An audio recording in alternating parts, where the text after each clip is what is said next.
안녕하세요. 자, 이번 시간 이제 제일 점수가 많은 일반 전표 입력. 일반 전표랑 매입 매출 전표가 있죠, 참. 자, 일반 전표 입력은 부가가치세를 고려하면 아니 되옵니다. 입력 시 유의사항. 이거 한 번쯤은 정독하셔야 돼요. 이미 알고 있는 분은 그냥 제끼면 되고. 일반적인 적유 입력은 생략하지만 타계정 대체 08번. 이건 반드시 입력해야 되고. 채권 채무. 채권 채무는 반드시 거래처 입력, 거래처명 입력해야 되고. 500번대와 800번대 구분해야 되고, 계정 과목은 등록돼 있는, 즉 프로그램에 있는 과목을 활용하시라. 자, 1번 갑시다. 이거 뭐냐? 이런 것도 있었어요. 자, 8월 1일 날 미국은행 2022년 10월 말에 차입한 외화 장기 차입금 중 3만 달러를 상환하기 위하여 보통 예금에서 3,900을 이체해서 지급했대요. 환율이 다음과 같대. 10월 31일 날은 1,210원, 12월 31일, 지금 뭐 8월이라며. 아, 작년. 지금 23년이지. 23년인데 어려운데요. 작년 말에 1250원으로 올랐었어요. 그러다가 오늘 상환했죠. 1300원. 자, 그럼 중요한 게 있어요. 외환산. 외환산도 회계 1급에 하긴 했죠. 자, 외환산 할 때 22년 10월 달에는 여기 1210원 단위로 장기 외화 차입금이죠. 외화 장기 차입금 이렇게만 적을게요. 이때는 환율이 달러당 1210원일 때, 이거 괜히 적었네. 달러당 1210원일 때 적혀 있죠. 그죠? 근데 결산 때 1250원으로 늘었어. 그럼 외화 장기 차입금이 증가했겠죠.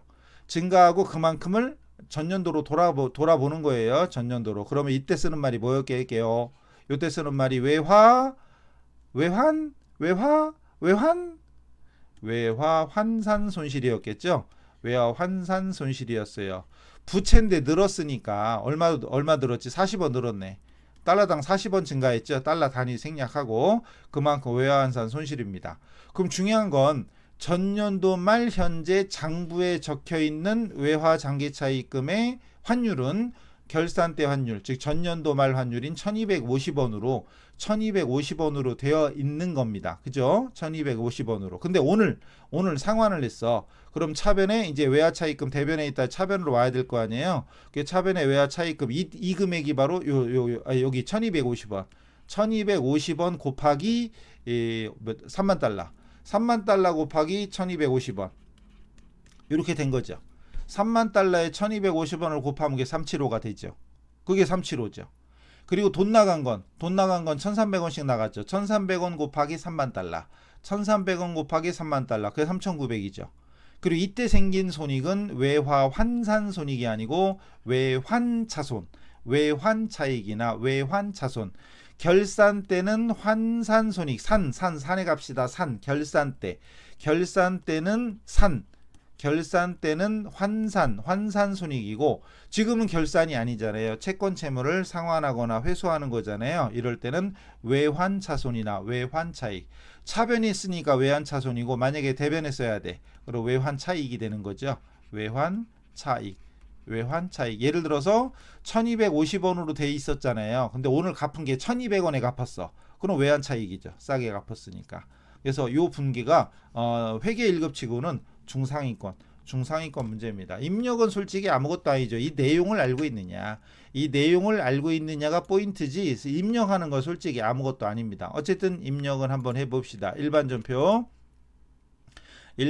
입력에 구탱이로 좀 밀어놓고 전표 좀 줄여놓고 합시다. 날짜가 0801, 이런 0801. 그리고 제가 이 데이터를 기존에 있는 거를 제가 바꿨다고 그랬잖아요. 그래서 시험 볼 때 있던 거랑 여러분 보던 거랑 다를 수도 있다는 점 계속 말씀드립니다. 나랑 달라 나중에 보고 그러지 마시고. 제가 이런 건 바꿔놨어요. 이 회사가 고성상사였지 아마. 요건 바꿔놨어요. 제가 요건 회사 이름은 맞춰야지. 그래도 코드도 맞나? 뭐 넘어가요. 자, 그게 중요한 게 아니고, 자, 돈 나간 거, 돈이 먼저니까 돈이 들어온 거 차변 나가면 대변, 이거부터 해도 되고 차입금부터 해도 됩니다. 뭐부터 하든 상관없어요. 근데 돈이 최고니까 대변에 보통 예금, 그리고 3만 달러였죠. 그리고 1,300원씩 해서 3,900만 원. 그리고 차변에 차입금은 차입금인데 외화 장기 차입금이었죠. 외화 장기 차입금. 그냥 장기 차입금이 아니었죠. 근데 간혹 가다가 여기 이렇게 나오잖아요. 장기 차입금 중 외화가 있었어. 그럴 때가 있죠. 그럼 장기 차입금으로 해야 돼. 근데 지금은 외화 장기 차입금이라고 써 있기 때문에 외화 이걸로 검색해야 돼. 이걸로. 그리고 이 금액이 그 차입금 채권 채무는 거래처 거래를 했잖아요. 미국은행 걸어야 되고요. 금액은 37500 그리고 차변에 외환차손 끝 됐죠. 150 됐습니다. 입력이 문제가 아니라 내용, 이 내용을 파악하는 게 중요하다. 전년도에 외환산 손실로 처리했고 그리고 40원 증가한 만큼 외화 차입금이 그럼 1250원으로 계상되어 있다. 전년도 말 환율로. 제가 하는 말이 중국말로 들리고 문자어로 사마띠 아니할세 이러고 있으면 기출문제 풀지 마시고 이론 강의실로 오세요. 이론부터 들으시고 기출문제 하셔야 돼요. 기출문제는 최종 점검이야. 기출문제 가지고 공부하는 사람들은 언발의 오줌 누기. 당장은 따뜻해서 좋지만 좋은 건지 모르겠는데 따뜻해서 좋지만 결국은 망하는 겁니다. 넘어가요. 다음 문제. 자, 금융기관으로부터 매출거래처인 모모 가방이 발행한 어음. 거래처가 발행한 어음은 받으러 어음 아니에요? 그죠? 거래처가 발행한 어음을 아닌가? 이거 금융기관이 왜 나오지? 어음 할인했었나 봐. 어쨌든 그럼 할인했었나? 금융기관으로부터 거래처가 발행했던 어음이 부도됐다는 통지를 받았대요. 오, 이런 거 진짜 부도는 오랜만에 보는데 어쨌든 부도됐대. 그럼 그 금융기관에서 연락 온 거죠. 제가 어음을 가지고 있다가 앞에 내용은 안 써 있어요. 지금 안 써 있는데 어음을 내가 받았을 때 받으러 어음을 받았을 때 어음을 내 손에 끝까지 쥐고 있을 수도 있고요. 만약에 어음이 6개월짜리 어음이야. 그 우리 회사 금고에다가 아니면 그 금고에다가 어음을 6개월 동안 보관하고 있는 거야. 6개월 동안 내가 그냥 보관하고 있는 거예요. 이런 방법이 있고 두 번째 우리 배운 거 있죠. 은행에다가 추심 의뢰. 여기 그런 얘기는 안 써 있습니다. 안 써 있는데 은행에다가 받아달라고 맡겨놓은 거야. 6개월 동안 내가 내 손에 금고 안에 넣어놨다가 내가 6개월 지나면 돈 받으러 가야지. 이래도 돼요. 그냥 내가 보관해도 돼. 근데 그게 아니라 그러면 좀 내가 신경 쓰이고 보관하다 잊어버리면 그렇고 날짜 까먹으면 그렇잖아요. 은행에다 맡겨버리는 거지. 은행에다가 추심 의뢰 맡겨버리는 거예요. 근데 거기서 연락 온 거야. 야, 네가 맡긴 이 어음이 부도됐대. 뭐 그렇게 해석할 수 있어요. 어쨌든 문제에 써 있지는 않지만 결국은 내가 거래처 발행한 어음을 내가 갖고 있는 거겠지. 내가 발행한 거 아니니까 지급 어음은 나올 수가 없는 거죠. 어쨌든 받을 어음이 있었는데 결론은 부도됐다. 지급 거절되었다. 못 받게 되었다 이거죠. 그럼 받을 어음은 자산이니까 차변에 있었겠죠. 차변에 있던 받을 어음을 대변으로 없애주고 그리고 차변에 부도라는 말만 떠올리면 되겠죠. 자, 입력하는 건 뭐 어렵지 않지. 날짜 8월 12일 ESC 누르고 12. 어느 변부터 하든 상관없습니다. 자, 받으러옴을 없애줘야 되겠다.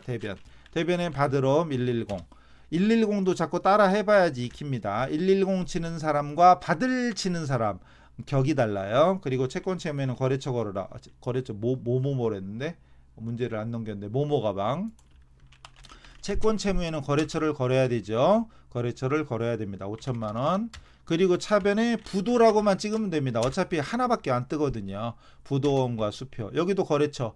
바로 위에 있는 거래처를 걸어야 되는데 코드 보지 마세요. 보지 마세요. 제가 다른 거래처를 이름만 싹 바꿔놓은 거예요. 이름만 바꿔놓은 거예요. 모모 가방 문제 있는 걸로 문제 봤구나. 이거 하면서 거래처는 떠야 되니까 거래처명 쓰려고 모모 가방을 봤네요. 그래서 코드는 보지 마시고 모모 가방 아셨죠? 넘어가요. 자세히 보지 마세요. 입력하는 방법만 보시면 돼. 다음 문제. 임시 주총에서 거래처가 있나 없나 이것만 봤어. 바꾸려고. 어쨌든 주총에서 6월 25일 거의 결의를 하고 미지급했던 중간 배당금에 대해서 세금 떼고 원천징수 세금 떼고 보통예금으로 지급했답니다. 이때 머릿속에서 6월 주총에서 이 결의할 때 있죠. 중간 배당 원래 배당금을 1년에 한 번만 할 수도 있고 중간에 한 번 더 할 수도 있고 이게 두 번 할 수도 있어요. 근데 중간 배당금은 결산을 하기 전이죠. 지금 8월이잖아요. 결산을 하기 전이죠. 원래 1월부터 12월 결산이면 주주총회가 보통 3월 달쯤에 열려요. 정기 주주총회가. 근데 이건 6월 달에 결의해서 중간 배당하는 거 8월 달에 주는 거야. 어쨌거나 이때는 당기 순이익을 계상하기 전이죠. 따라서 순이익을 계상하기 전에 배당금을 주는 거기 때문에 이럴 때 재원은 이익잉여금이에요. 정확히는 미처분 이익잉여금. 정확히는 미처분 이익잉여금인데 우리 전산에서는 미처분 이익잉여금이라고 많이 안 쓰고요. 2월 이익잉여금, 2월 이익잉여금을 씁니다. 근데 요즘은 미처분도 쓰더라고 많이. 지금 근데 이게 중요한 게 아니고 이때 대변에 뭐라고 했었겠냐. 이 당시 대변에 미지급했던 보통 현금 배당이니까 미지급 배당금이라고 써놓는 거죠. 이렇게 처리해 놓는 거지. 그랬다가 오늘 준 겁니다. 오늘 준 거야. 그래서 차변에 미지급 배당금이 없어지고 대변에 세금 떼고 254 예수금 254죠. 이것도 자꾸 입력하면서 254 해봐야 돼. 그 나머지 보통 예금 이런 식으로 하면 됩니다. 됐죠? 그래서 미지급 배당금을 머릿속에서 떠올리는 게 포인트입니다. 그래서 8월 23일 날 차변에 미지급 배당금을 써주고 그리고 금액이 얼마였다고 라고 1,000만 원이고 그리고 대변에 254 예수금 세금을 154만 원 뗐네. 세무이급 빼면 왜 154만 원인지 그것도 알아요. 왜냐면 원천징수 세율이 14%, 거기다 지방소득세가 14%에 10%, 즉 1.4% 합쳐서 15.4% 떼는 거거든요. 이건 세무이급 가서 배우세요. 그리고 나머지는 보통예금에서 지급했다. 103 치는 사람과 보통 치고 엔터 치는 사람은 급이 달라집니다. 월급이 달라집니다. 연봉이 달라집니다. 넘어가요. 다음 이건 또 뭐다냐? 이건 제품 제조 공정이니까 이거 500번대라는 힌트겠지? 아닌가? 기계구나. 기계는 아무 상관없네. 기계 장치를 대주주로부터 무상으로 기증받았죠. 무상으로 기증을 받은 거야. 이럴 때 머릿속에는 자산 수중이익이 떠오르면 되죠. 자산 수중이익. 차변에 기계 장치 들어옵니다. 그리고 기계 장치는 공정가치로 적습니다. 공정가치로 적습니다. 근데 그럴 리는 없지만 뒤에다가 대주주의 이런 말이 돼서 여기 기계 장치에 취득 원가는 1,000만 원이었고 막 이런 것도 써 있어요. 1,000만 원이었고 감가상각 누계가 300만 원이었다. 이런 거. 그러니까 이 대주주가 살 때는 1,000만 원짜리였고 감가상각을 하고 있었대. 그럼 장부상은 700이잖아요. 근데 공정가치는 550이래. 이렇게 나올 때도 있어요. 근데 결과적으로 나는 이 기계장치를 뭘로 적으라고요? 공정가치로 적으라고요. 그럼 인양반이 대주주 이러면 안 되는구나. 이분께서 얼마에 샀든 이건 솔직히 나하고 아무 상관이 없어요. 나는 지금 현재의 공정가치가 얼마냐 이게 중요한 거예요. 이런 내용을 알고 풀면은 아주 훌륭하겠죠. 그래서 입력은 솔직히 입력하는 건 문제가 안 되죠. 입력하는 거야 뭐 회계 이금만 해도 아는 거고 날짜는 8월 31일로 바꾸고 차변에 기계장치 적고 금액은 공정가치 550 그리고 대변에 자산 수중이 재산을 기증받는 거 오랜만에 나왔는데 이거 말고 또 이거랑 비슷한 건 아닌데 이런 거 있죠. 예를 들어서 대주주 또는 뭐 거래처로부터 예를 들어 장기 차익금을 면제받았다. 그럼 차익금 부채니까 대변에 있다가 차변으로 와서 없어지면서 이럴 때 쓰는 말이 채무면제이익 이렇게 이런 것도 있죠. 그래서 자산수중이익이나 채무면제이익이 종종 나왔었거든요. 네, 이 문제는 아니지만 됐고 다음 이건 또 뭐예요? 단기 매매 차익을 목적으로 주권 상장법인 증권시장에 상장돼 있어요. 대우전자 주식 2,000주를 2,000원에 취득했대요. 이때 액면은 매매할 때는 액면이 필요가 없죠. 취득이나 처분할 때는 액면가에 볼 필요 없어요. 액면은 뭐 할 때? 액면은 배당금 계산, 배당금 계산하거나 채권일 때는 이자 계산할 때는 액면가액이 필요합니다. 그러나 매매가 이루어질 때는 액면이 필요 없고요. 시가 얼마 주고 사고 팔고 이거죠. 2,000원에 취득하고 이 문제의 포인트는 이거네. 수수료를 포함한 나머지는 모두 보통 예금 지급했다. 자, 포인트는 수수료입니다. 원래 수수료 어떻게 처리합니까? 수수료는 취득 원가에 포함하잖아요. 뭐시라고요? 원가에 포함. 근데 단서가 있지. 바로 이 문제. 단기 매매 목적이잖아요. 그 단기 매매 증권일 경우에는 단기 비용이잖아요. 900번대. 구자가 왜 이래 이거. 900번대 수수료 비용. 900번대 수수료 비용으로 처리하게 된다는 점. 근데 여기 수수료 비용 900번대죠. 영업의 비용으로 처리한다는 얘기죠. 영업의 비용으로. 영업의 비용. 자, 그래서 다른 거는 원가의 산입입니다. 단기 매매 증권이 아니었으면 원가의 산입. 단기 매매 증권일 경우에는 단기 비용 900번대 단기 비용 영업의 비용으로 처리합니다. 이게 포인트. 이게 포인트. 만약에 이게 매도 가능 증권이었으면 원가의 산입에서 401만 원 됩니다. 날짜 9월 11일 ESC 화살표 0911 그리고 취득했으니까 차변에 단기 매매 증권 단매 단기 매매 증권 저는 자주 하니까 코드를 외우는 거고 안 외워도 이건 단기라고 찍어도 돼요. 제가 자주 쓰는 거 자주 쓰는 계정 과목 외우라는 게 뭐 200개 된 게 아니죠. 10개만 외워도 된다고 그랬잖아요. 단기 매매 증권 안 외워도 됩니다. 자, 금액은 아까 얼마였지?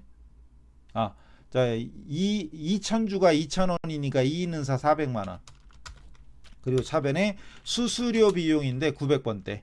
수수료 비용에 900번대. 수수료 비용에 900번대입니다. 900번대. 이 금액이 만원. 그리고 대변에 보통 예금 103 그럼 끝이죠. 됐죠? 자, 이 문제의 포인트는 수수료 비용 900번대 주는 거 이게 포인트입니다.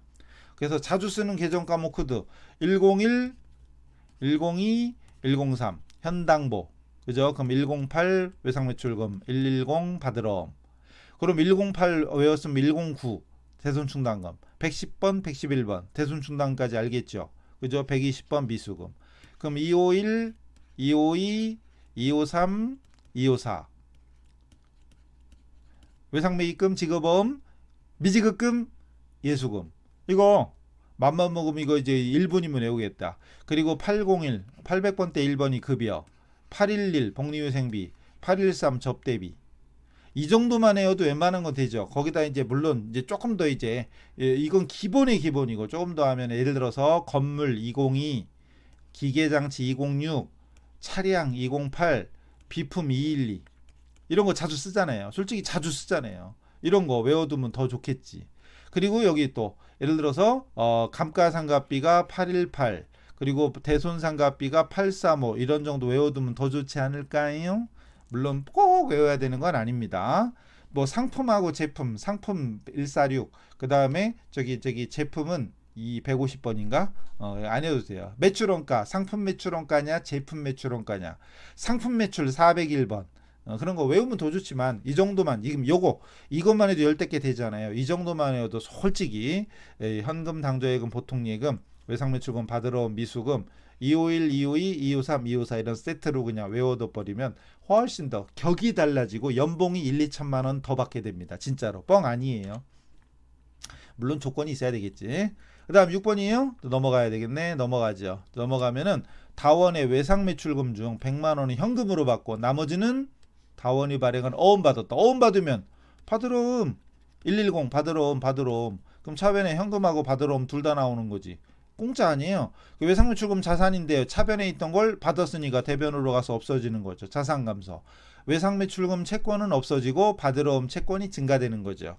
이거 입력하는 건 일도 아니겠죠. 날짜 9월 13일. 자, 어느 변부터 하든 상관없다 그랬죠. 순서는 상관없다. 결론적으로 붕괴만 맞으면 돼요. 자, 외상매출금 없어지는 거야. 자산감소 대변. 대변에 108. 거래처가 다원. 거래처는 제가 만들어 뒀어요. 코드는 보지 마시라고 그랬죠. 다원이라는 이름만 적는 거. 자, 그리고 금액이 400. 그리고 차변에 일단 현금 들어왔으니까 현금. 그리고 방향키 화살표 방향키로 움직인 다음에 100만 원. 그리고 나머지는 어음 받았으니까 받으러. 역시 거래처 다원 거래처 걸어주면 끝입니다. 됐죠? 그래서 일반 전표도 뭐 아무 문제 없죠. 사실 일반 전표에서도 이의 신청하는 경우가 꽤 많더라고요. 근데 여기서 이의 신청할 만한 게 뭐 있었나? 수수료 같은 건 당연한 건데 사실 요거 헷갈리는 사람은 있을 수도 있지만 이것도 이의 신청 거리가 안 되죠. 요거 받으러옴이라는 말이 없어. 소지하고 있던 이런 말이 없으니까 우길 사람은 우겨봐야 되는데 솔직히 우길 만한 문제는 없습니다. 솔직히. 그래서 이거는 문제나 답에 아무 이상 없어요. 근데 틀리면 일단 어떻게 해서라도 이 신청을 해보세요. 해보시면 아마 들어줄 게 없을 것 같은데 하나도. 여기서는 뭐 보관하고 있었던 이런 말이 없었기 때문에 해석하는데 조금 문제가 될 수는 있지만 솔직히 아무 문제가 안 됩니다. 아까 말씀드린 것처럼 보관하고 있던 게 아니라 추심을 했던 어음이 은행으로부터 연락받은 거예요. 어쨌든 중요한 건 받으러.